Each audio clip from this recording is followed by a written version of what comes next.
শনিবার ২৬ খ্রিস্টাব্দ। প্রিয় সন্দ্বীপের যাত্রী সাধারণ ভালোবাসা নিন, শুভেচ্ছা নিন। প্রেজেন্ট সোনালী সন্দ্বীপ, এমআর এন্টারপ্রাইজ, গুপ্তছড়া বাজার, এসি, সিসিটিভি, ইলেকট্রনিক্সের বিশাল সমাহার, যমুনা টেলিভিশন। আমি সন্দ্বীপের জনগণের খেদমতে স্থানীয় সাংবাদিক চারু মিল্লাত বলছি।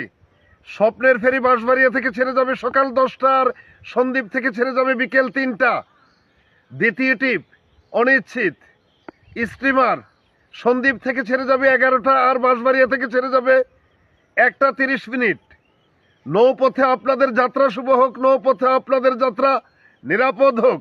উল্লেখ্য, আমি সন্দ্বীপ বলছি, আমার খাল আমাকে ফিরিয়ে দে। আমার খাল যদি আমাকে ফিরিয়ে দেওয়া না হয়, সন্দ্বীপের সমস্ত খাল যদি উন্মুক্ত করে দেওয়া না হয়, সন্দ্বীপের সমস্ত খাল যদি খাল খনন কর্মসূচির আওতায় আনা নেওয়া হয়, কৃষক বাঁচবে না, জনগণ বাঁচবে না। সুতরাং এখনই আমাদের মধ্যে শুভবুদ্ধির উদয় হতে হবে। গত বছর বন্যা হয়েছে নোয়াখালীতে, গত বছর বন্যা হয়েছে ফেনীতে। সেখানে পানি সরে যাওয়ার কোনো ব্যবস্থা ছিল না বিদায় কৃষক জনগণের দুঃখ কষ্টের কোনো শেষ ছিল না। এমনকি মহামারী রোগ পর্যন্ত ছড়িয়ে পড়েছে। সেখান থেকে শিক্ষা নিতে হবে আমরা সন্দ্বীপবাসী।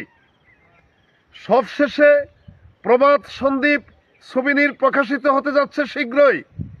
হালিশহরে যারা বসবাস করেন অথবা সন্দ্বীপে যারা বসবাস করেন, কবিতা জমা দিতে পারেন। Thank you very much.